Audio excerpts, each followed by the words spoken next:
Hi అండి అందరికీ. ఎలా ఉన్నారు? బాగున్నారా? మేమైతే చాలా బాగున్నామండి. ఇవాళ మన వీడియో వచ్చేసి గోంగూర బిర్యానీ. గోంగూర అంటే తెలుగు వాళ్ళకి ఒక ఎమోషన్ కదండి. ఇప్పుడు మనం గోంగూర వీడియో రెసిపీ అయితే చూసేద్దాం. నేను ఈ రెసిపీ కోసం 2 గ్లాసెస్ బియ్యం అయితే తీసుకొని ఒక 1 అవర్ పాటు నానబెట్టుకున్నాను. బాస్మతి రైస్ తీసుకున్నాను.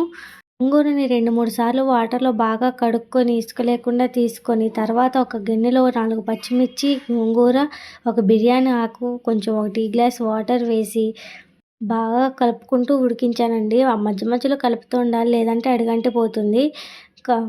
కలుపుకుంటూ ఈ మిశ్రమాన్ని చల్లారే వరకు ఉంచుకోవాలి.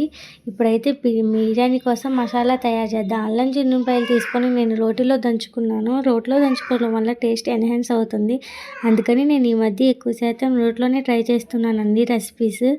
ఇప్పుడు గోంగూరని కూడా మనం రోట్లో వేసుకొని దంచుకుందాం. మిక్సీలో కూడా వేసుకోవచ్చు. రోట్లో అయితే కచ్చా పచ్చాగా పడుతుంది కదా, నోటికి తగులుతూ కొంచెం టేస్ట్ బాగుంటుంది. అందుకని నేను రోట్లో దంచుకున్నాను.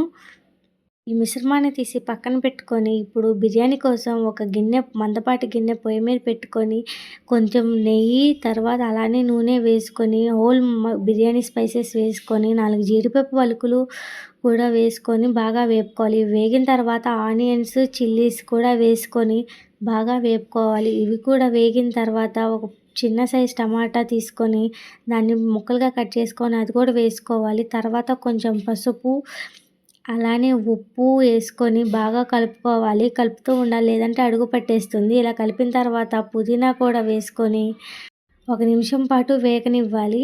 తర్వాత మనం ముందుగా నూరి పెట్టుకున్న గోంగూర మిశ్రమాన్ని కూడా వేసి బాగా కలుపుకోవాలి. ఒక 2 నిమిషాల పాటు మూత పెట్టి బాగా మగ్గిన తర్వాత ఇందులోనే మనం ముందుగా నూరి పెట్టుకున్న అల్లం చిన్నులపాయ పేస్ట్ని కూడా వేసి బాగా కలుపుకోవాలి.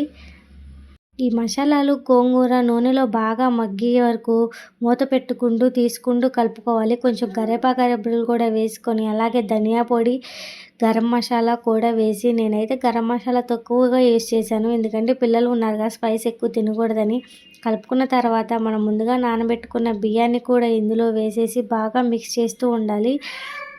అయితే ముందుగా వాటర్ వేయనండి, బియ్యం వేసిన తర్వాతే వాటర్ వేస్తాను. ఇలా వేసిన తర్వాత బాగా కలిపి 1 నిమిషం పాటు మగ్గించిన తర్వాత గ్లాస్కి 1 గ్లాస్ బాస్మతి రైస్ 1 అవర్ నానబెట్టాం కదా, గ్లాస్కి 1 గ్లాస్ అయితే వాటర్ సరిపోతుంది. ఇలా వేసిన తర్వాత వాటర్ కూడా వేసేసి బాగా కలుపుకొని సాల్ట్ సరిపోయిందో లేదో చూసుకొని కొంచెం సాల్ట్ కూడా వేసుకోవాలి. అలాగే మనం వాటర్లో కడిగి పెట్టుకున్న పుదీనా, కొత్తిమీర కూడా కొంచెం ఎక్కువగా పైన వేస్తే టేస్ట్ అయితే చాలా బాగుంటుంది. తర్వాత నేను 2 టీ స్పూన్స్ గీ వేసుకున్నాను. గీ వేయటం వల్ల టేస్ట్ బాగుంటుంది, స్మెల్ కూడా మంచిగా వస్తుంది. ఇప్పుడు దమ్ కోసం అయితే నేను ప్యాన్ని ప్రీహీట్ చేసుకొని దానిపైన ఈ బిర్యానీ పాట్ పెట్టేసి దానిపైన ఒక వాటర్ ఉన్న గిన్నెనైతే ఉంచేసాను. ఇలా ఉంచటం వల్ల అడుగు అంటకుండా మంచిగా ఉడికిపోతుంది.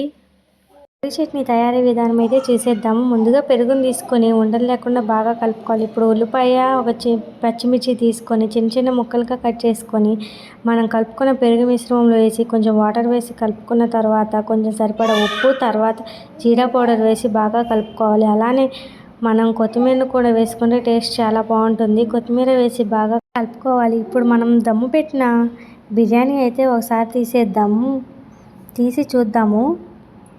బిర్యానీ అయితే అస్సలు ఎక్స్పెక్ట్ చేయలేదండి, టేస్ట్ అయితే చాలా బాగా వచ్చింది. మీరు ఒకసారి ట్రై చేయండి. గోంగూర టేస్ట్, పుదీనా ఫ్లేవరు అన్నీ కలిపి టేస్ట్ అయితే సూపర్ వచ్చింది. మేమైతే శ్రీరామనవమి రోజు సండే వచ్చింది కదండి, చికెన్ తినం కదా, అందుకని మేము కొత్తగా ఇలా ట్రై చేసాము. టేస్ట్ అయితే సూపర్ ఉంది. మీరు ఒకసారి ట్రై చేయండి. ట్రై చేసి ఎలా వచ్చిందో మాకు చెప్పండి. వేడి వేడి గోంగూర బిర్యానీ తింటుంటే టేస్ట్ అయితే అసలు మామూలుగా లేదండి, సూపర్ ఉంది. అలా ఆనియన్ నంచుకొని కొంచెం పెరుగు చట్నీ వేసుకొని తింటే బాగుంటుంది. ఇంకా చికెన్ తింటున్నప్పుడు అయితే చికెన్ వేసుకుంటే కూడా చికెన్ టేస్ట్ అది 2 బాగుంటాయి. సండే మనం శ్రీరామనవమి వచ్చింది, చికెన్ తినలేదు కదా, అందుకని మేము ఇలా తిన్నాం పెరుగు చట్నీతో. ప్లీజ్ మన వీడియోస్ని అందరు చూసి వెళ్ళిపోతున్నారండి. ప్లీజ్ సబ్స్క్రైబ్ చేసుకొని లైక్ చేసి షేర్ చేయండి మన వీడియోస్ నచ్చినట్లయితే. Thank you, bye.